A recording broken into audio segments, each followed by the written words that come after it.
वैदिकी अमृत ध्यान साधना प्रभात सत्संग में आप सभी साधक साधिकाओं का हार्दिक स्वागत।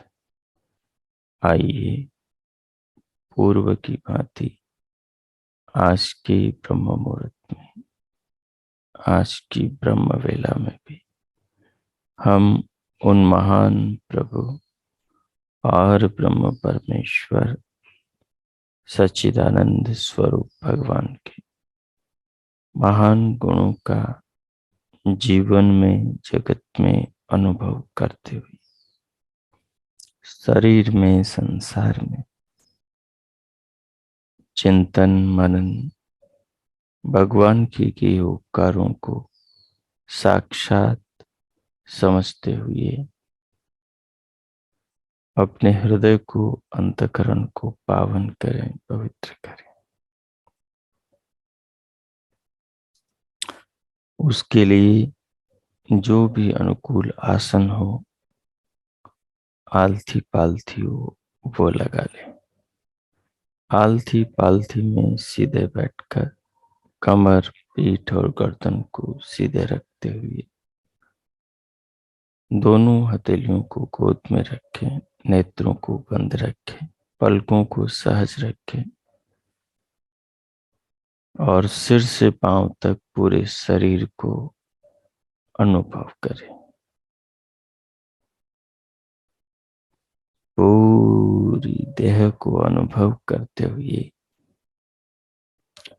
बाहर से भीतर आने वाली श्वास को, प्राणों को भीतर लेते हुए अनुभव करें।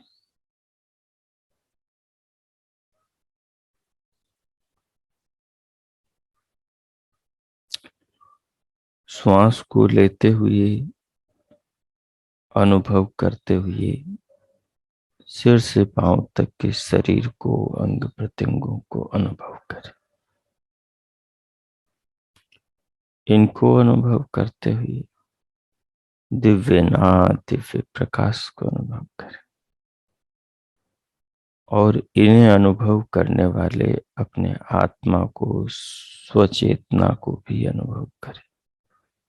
शरीर में जानने वाला जो तत्व है वो तत्व आत्म तत्व है और वो आत्म तत्व ही शरीर में करता है। श्वास का लेने वाला, श्वास को छोड़ने वाला, श्वास को अनुभव करने वाला, दिव्य नाद सुनने वाला, दिव्य प्रकाश देखने वाला, शरीर से सब काम करने वाला जो तत्व है वो तत्व इन सब को करने वाला आत्मा है। तो जब आप श्वास को ले रहे हो, उसे अनुभव कर रहे हो, इसका अर्थ है इस अनुभव को करने वाली चेतना है, इस अनुभव को करने वाली आत्मा है। उस आत्मा की पहचान है कि मैं हूं, मैं अनुभव कर रहा हूं, मैं ये जान रहा हूं, मैं ये सुन रहा हूं, मैं ये देख रहा हूं। ये देखने वाला, सुनने वाला, अनुभव करने वाला जो है वो चेतन है। अनुभव करना केवल चेतन के गुणों में आता है या परमात्मा के गुणों में आता है, दोनों ही चेतन है। तो शरीर में आत्मा शरीर को, शरीर के अवयवों को पूरी देह के भीतर चलने वाली अनुभूतियों को अनुभव करता है।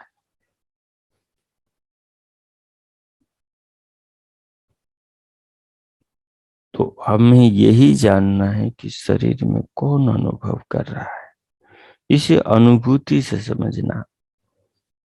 ज्ञान तो हमारे पूर्वजों ने बहुत पहले दिया हुआ है और किताबें पढ़कर वो ज्ञान तो हमने प्राप्त कर लिया है कि वही शरीर में जो आत्मा तत्व है वो आत्मा तत्व ही अनुभव करता है।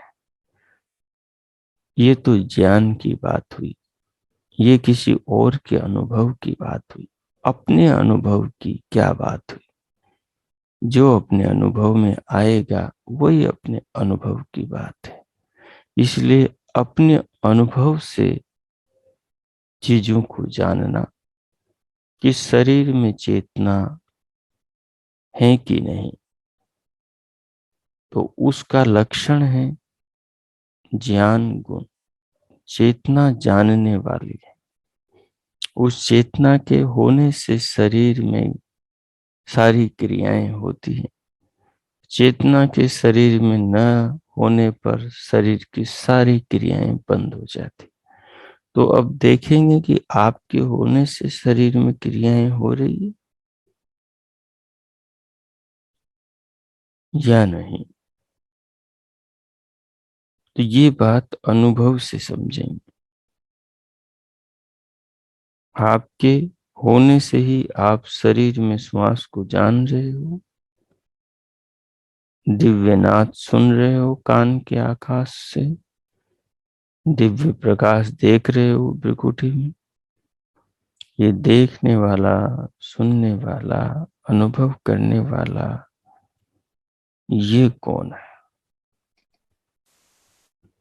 क्योंकि पीछे के सारे ऋषियों के अनुभव है कि अनुभव करने वाला तो चेतन ही होता है। तो अपने शरीर में भी अनुभव करने वाला कौन है?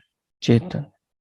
अब ये चेतन कौन है जो अनुभव करने वाला है? तो अनुभव करते जाएंगे, इस बिंदु पर अपने आप को ले जाएंगे कि ये चेतन करने वाला, ये अनुभव करने वाला मैं ही हूं क्या? तो भीतर से उत्तर आएगा, दिमाग से उत्तर मत लेना, भीतर अनुभूति का उत्तर आने देना। बात तो सेम है, जो दिमाग से आएगा वही उत्तर होगा, लेकिन अनुभव में बड़ा फर्क होगा।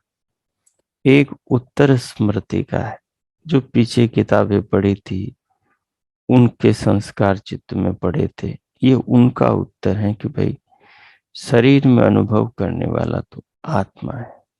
लेकिन अपना अनुभव क्या है कि हम शरीर को अनुभव कर रहे हैं, श्वास को अनुभव कर रहे हैं, और इनको अनुभव करते हुए संसार को अनुभव कर रहे हैं। फिर हमारे समझ में आ रहा है इन सब को अनुभव तो मैं खुद ही कर रहा हूं।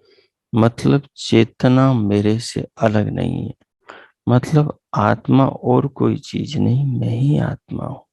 शरीर से भिन्न आत्म तत्व जो है शरीर को अनुभव करने वाला, वो मैं ही हूं और नहीं है। इस प्रकार एक निर्णय पर धीरे धीरे बार बार के प्रयास से साधक पहुंचता है। अब श्वास लेते छोड़ते हुए उसे अनुभव करेंगे, फिर अनुभव करने वाले को अनुभव करेंगे। ऐसे ही चक्षु, ऐसे ही श्रोत्र और ऐसे ही स्पर्श, ये सब चीजें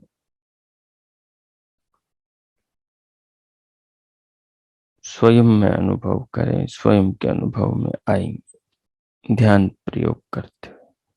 अब मैं मौन होता हूँ, 5 मिनट ये प्रयोग आप करेंगे। ओम कीजिए। धीरे धीरे श्वास लेंगे, श्वास रोकेंगे, फिर श्वास छोड़ेंगे, फिर श्वास लेंगे।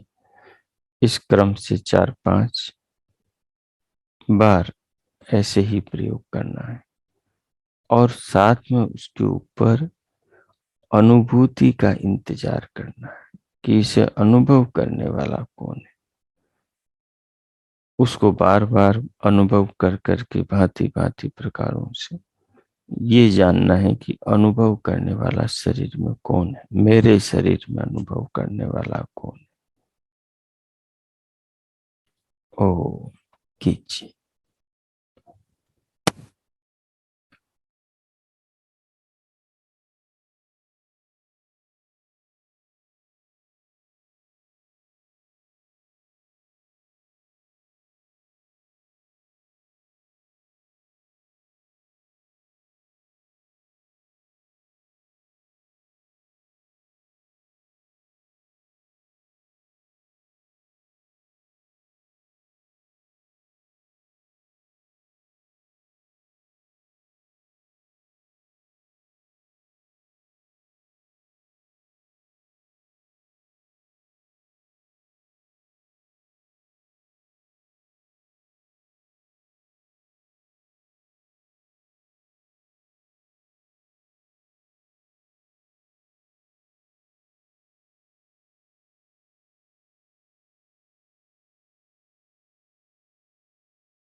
हो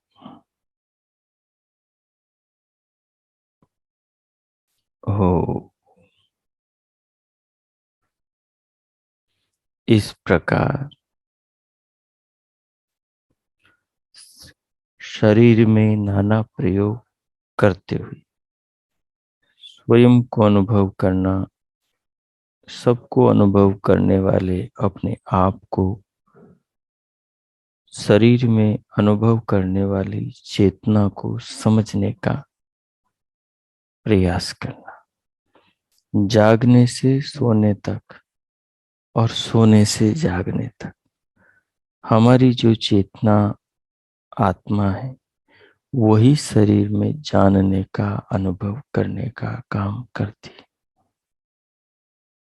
हर समय हमारा ध्यान अनुभव करने वाले हम पर नहीं होता। चल हम रहे हैं, ये हम जानते हैं। जानना अलग बात है और तत्क्षण में स्वयं को अनुभव करना अलग बात है। रास्ते से चल रहा हूं, ये मैं जानता हूं कि मैं अभी चल रहा हूं। फोन आएगा किसी का, क्या कर रहे हो? जी मैं रास्ते में चल रहा हूं। ये बिना जाने कोई कह नहीं सकता कि मैं रास्ते में चल रहा हूं। ये एक अलग बात है। लेकिन चलते हुए खुद को अनुभव करना और चलते हुए दुनिया के बारे में कुछ न कुछ किसी विषय के बारे में सोचते रहना अलग बात है। हम कोई भी कर्म करते हैं, उसको करते हुए सोचते रहते हैं। हाथ इस काम पर चल रहे हैं और दिमाग, मन किसी और काम पर चल रहा है। ये नहीं होना चाहिए। साधना में इसको हमें एक जगह लाना है। जिस काम पर हाथ चल रहे हैं, मन भी उसी काम पर हो। जिस काम पर आत्मा लगा हुआ है, मन, बुद्धि, चित्त, पूरा व्यक्तित्व उसी काम से जुड़ा हुआ हो। तो फिर हम धीरे धीरे धीरे चेतना तत्वों को समझ पाएंगे, खुद को समझ पाएंगे। मैं जान रहा हूं, मैं देख रहा हूं, मैं सुन रहा हूं, मैं खा रहा हूं, मैं पी रहा हूं, मैं खेल रहा हूं, मैं आ रहा हूं, मैं जा रहा हूं, मैं उत्तर दे रहा हूं, मैं लिख रहा हूं, मैं किताब पढ़ रहा हूं। ये सब चीजें जब किसी के पूछने पर हम बताते हैं, तब हम स्वयं को अनुभव नहीं कर रहे होते। हम केवल ये जान रहे होते हैं कि भाई मैं क्या कर रहा हूं, और किस रूप में? शरीर के तौर पर। मैं चल रहा हूं तो बताऊंगा कि मैं चल रहा हूं। अभी ये आधी बात है।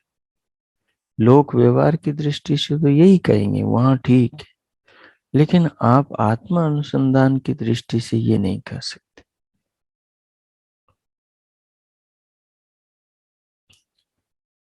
मैं जानते हुए, अनुभव करते हुए चल रहा हूं।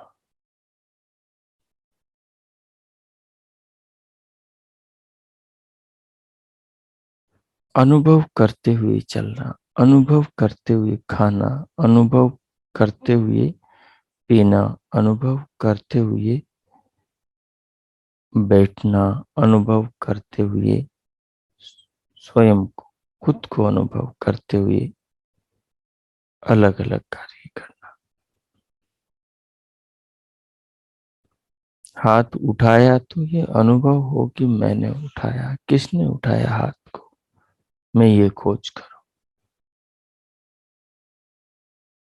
ये चिंतन किस लिए? स्वयं को स्वयं के चिंतन के द्वारा समझने के लिए। स्वयं के द्वारा जो नाना प्रकार के प्रयोग या अनुभव, ये जो दिनचर्या में होने वाली जो घटनाएं, उन सबको करते हुए ये ध्यान में रखना कि ये करने वाला कर्ता मैं हूं। और ये जो मैं हूं, ये मैं न स्त्री है, न पुरुष है, न ये शरीर है।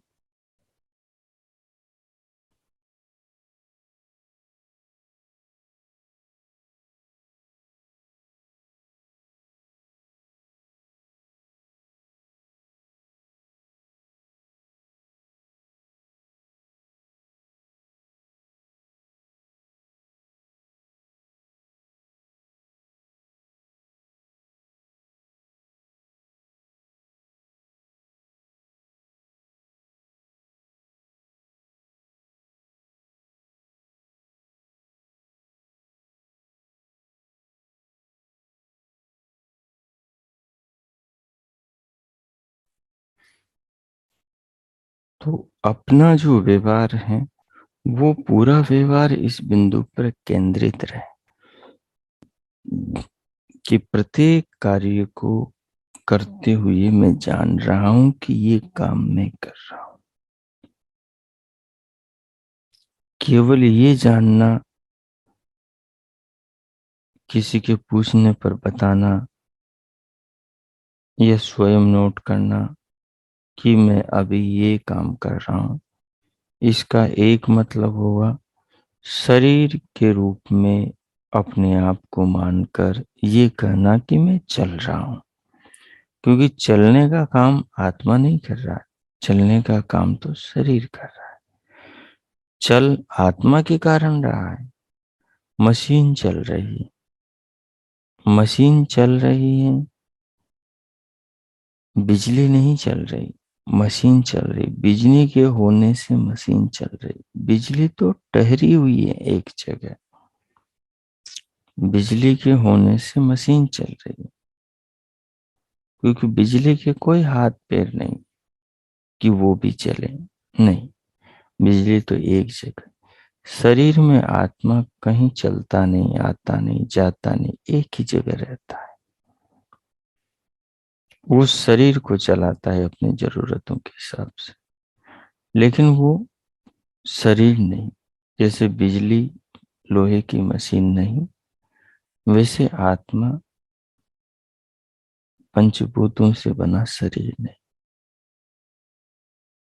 बिजली तो जड़ है, यहाँ शरीर में आत्मा चेतन है। बिजली अपने बारे में कभी नहीं सोचती कि 1 घंटा मुझे इस मशीन को चलाते हुए हो गया, अब मैं थक गई हूं।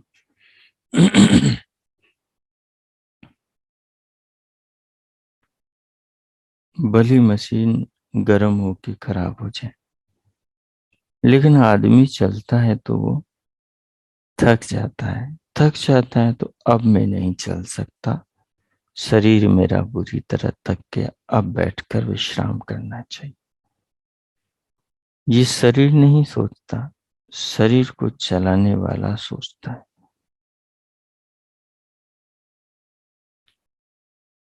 तो सुबह से शाम तक जो भी कर्म हुए, उन कर्मों को अनुभूति के तौर पर जानना कि ये काम मैंने किया, मैं कर रहा हूं, और उसी क्षण में रुककर उसे अनुभव करना साक्षात कि हाँ, मैं ही ये काम कर रहा हूं, इस काम का जिम्मेदार मैं हूं। तो धीरे धीरे शरीर और आत्मा में अंतर समझ में आने लगेगा। जब शरीर को अनुभव करो तो उस समय भी अपनी चेतना को, अपनी आत्मा को शरीर के अनुभव करते हुए अनुभव करो,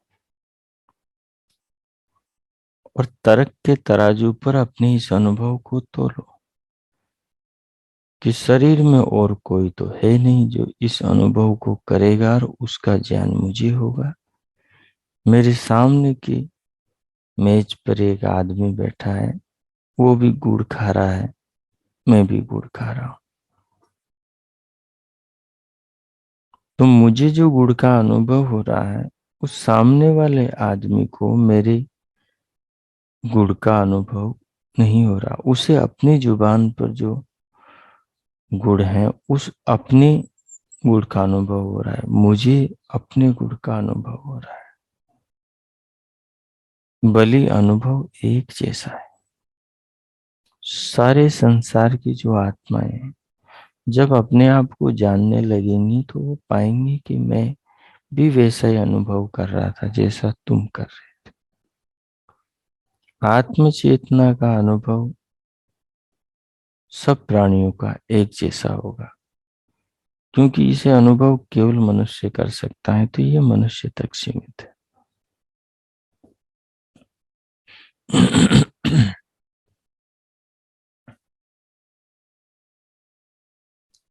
तो इस प्रकार इस पर आप चिंतन करें,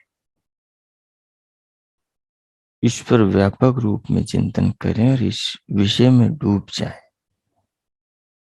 इसकी बारीकी से पड़ताल करें। शास्त्रों के बिंदुओं को भी आगे रखें और एक एक बिंदु को लेकर आंख बंद करके बैठ के फिर उस पर प्रयोग करें।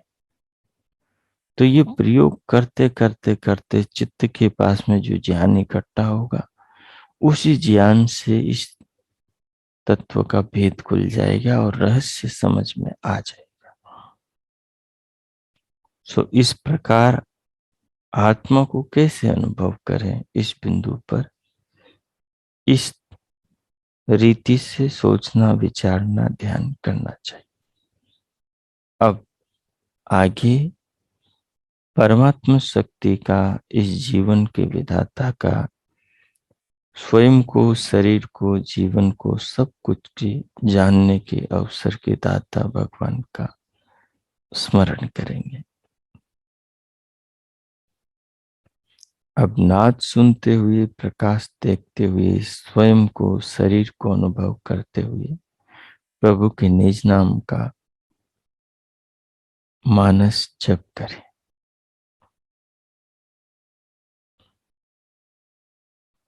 मानस जप करते हुए भगवान ने जो संसार में हमें दिया है, जो हमारे पास प्रभु का बनाया हुआ शरीर है, आदि है, उन्हें अनुभव करें और भगवान का धन्यवाद भी करते रहें और इनको अनुभव करने वाले अपने आत्मा को भी समझते रहें। 5 मिनट में फिर मौन होता हूं, आप भी प्रयोग करें। ओ कीजिए।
हो हो।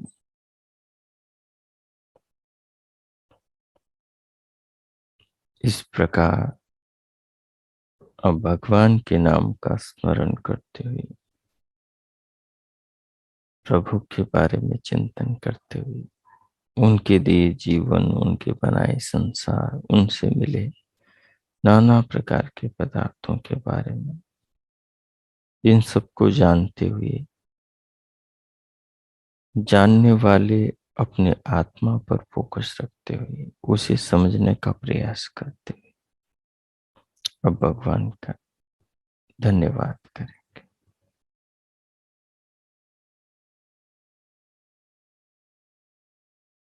प्रभु के प्रति हृदय से जीवन को ध्यान में रखकर, उनके उपकारों को, उनकी कृपाओं को ध्यान में रखकर धन्यवाद प्रकट करें। हो कीजिए।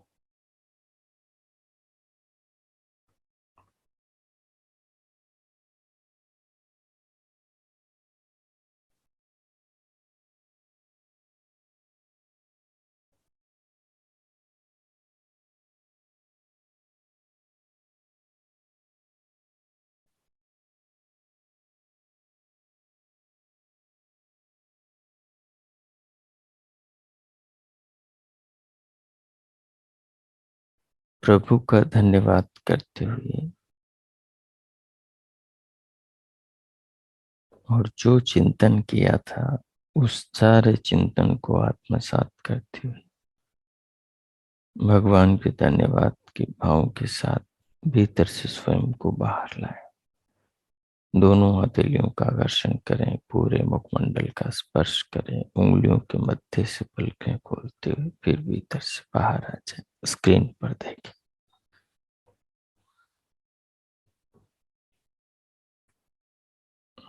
पीछे हमारा श्वेताश्वतर उपनिषद के तृतीय अध्याय का 13वां श्लोक हो गया, जिसमें आत्मा के स्वरूप के बारे में और आत्मा को जानने की प्रक्रिया के बारे में बताया गया था। अब आज हम इसके आगे का श्लोक समझेंगे, जिसमें ईश्वर का विराट स्वरूप बताया गया है। एक चीज को अवश्य आप हमेशा याद रखें, आत्मा का ज्ञान हो जाए, आत्मा का अनुभव भी हो जाए, लेकिन यदि हम उसके बाद में भी गलत कर्म करेंगे तो उसका फल हमें जरूर मिलेगा।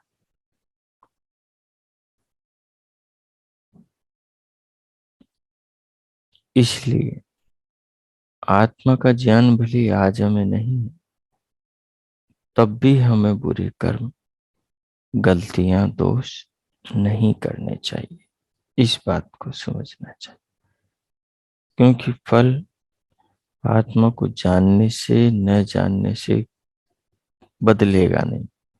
जो कर्म किया है उसका जो फल मिलना है वो तो अनिवार्य रूप से मिलेगा। अब देखिए श्लोक आगे।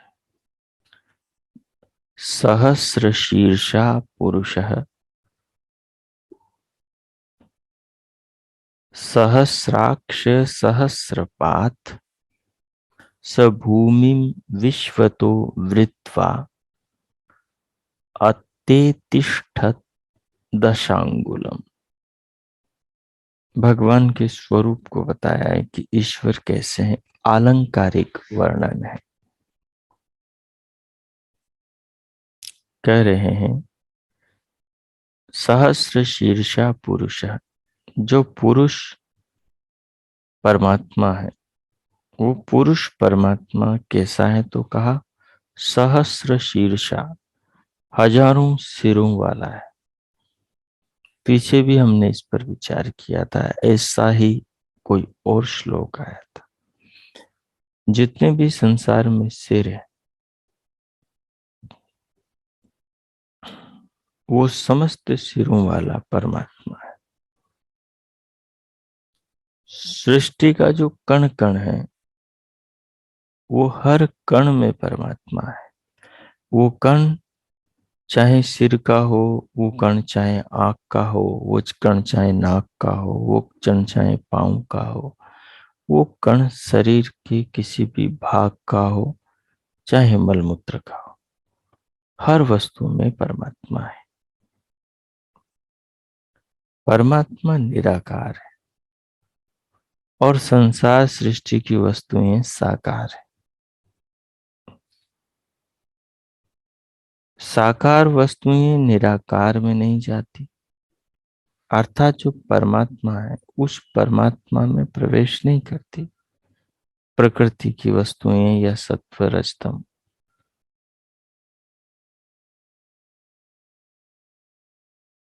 लेकिन जो परमात्मा सर्वत्र विराजमान है, तो परमात्मा सब वस्तुओं में प्रवेश किए हुए हैं।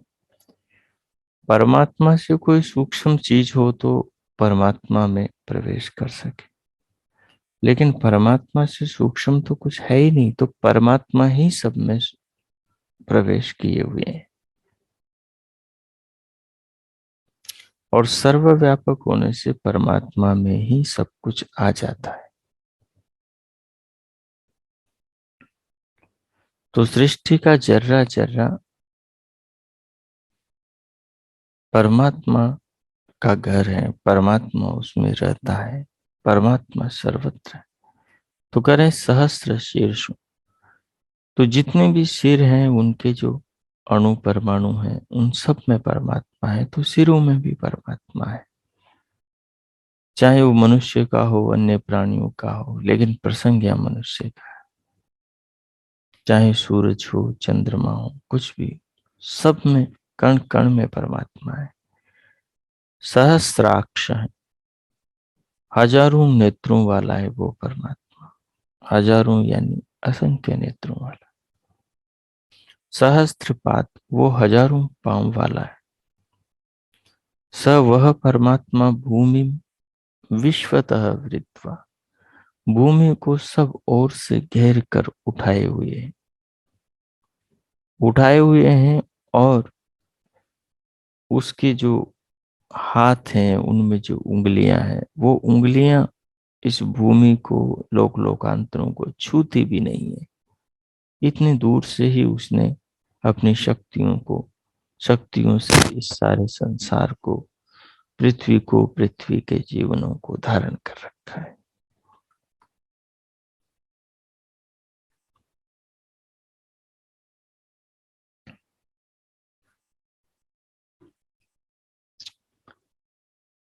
यह आलंकारिक रूप में उस परम पुरुष ईश्वर की महिमा का वर्णन है। भाषा की दरिद्रता भी यहाँ सुस्पष्ट अच्छे से दिखाई देती है। समझने और समझाने के लिए उस निराकार, नित्य, अनंत, अखंड और विभु को यहाँ सिर, आंख, मुख, हाथ, पांव वाला कल्पित किया है। ईश्वर को मानव बुद्धि गम्य बनाने के लिए यह एक प्रयास है, और ऐसा ही प्रयास ऋग्वेद, अथर्ववेद, यजुर्वेद में कई मंत्रों के अंदर किया गया है।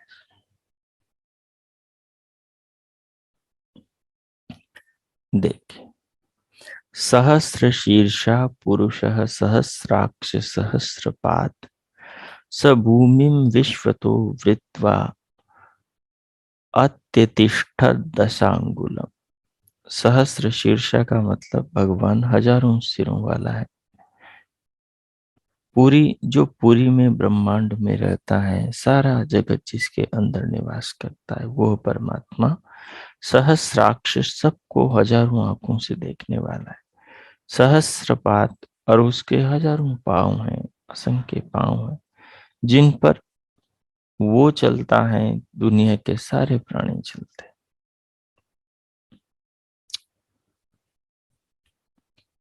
स भूमि विश्वतो वृत्वा, सारी भूमि को, भूमि जैसी भूमियां विश्व में जितने भी हैं सौर परिवारों में, उन सब भूमियों को, उनके प्राणियों को, सबको, सब भूमि विश्वतः वृत्वा, वो संपूर्ण विश्व को, पूरी भूमि को सब ओर से धारण किए हुए हैं। अत्यतिष्ठ दशांगुलम, इस सारे जगत से, पूरी पृथ्वी से 10 उंगल दूर वो इसको धारण किए हुए है। अर्थात इसको छूने की भी जरूरत नहीं, वो बिना छुए भी सबको धारण कर रहा है अपनी व्यवस्था, अपनी शक्तियों के द्वारा।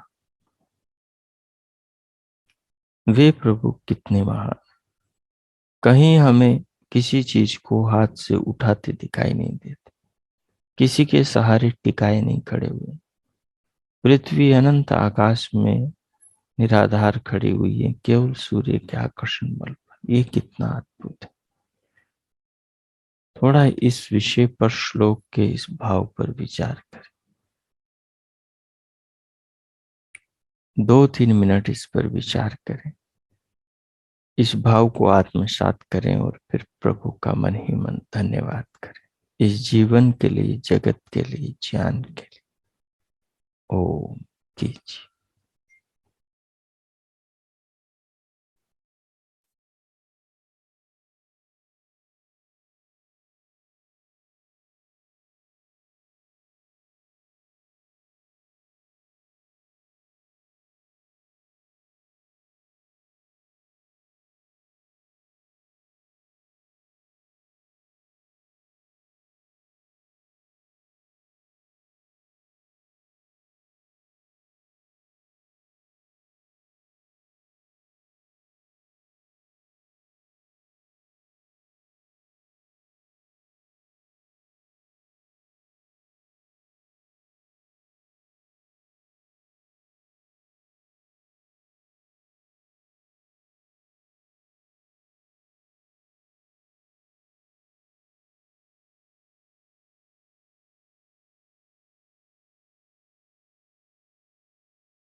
ओ,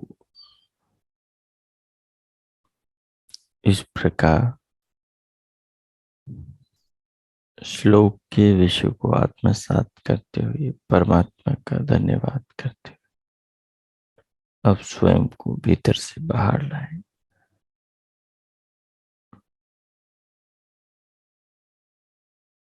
भगवान के प्रति आस्था, श्रद्धा, कृतज्ञता बनाए रखते हुए स्वयं को भीतर से बाहर लाएं। शांति पाठ करेंगे। ओम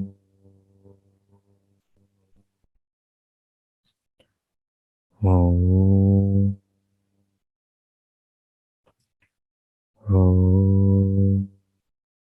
शांति शांति शांति। हो, आज का आप सबका दिन शुभ हो।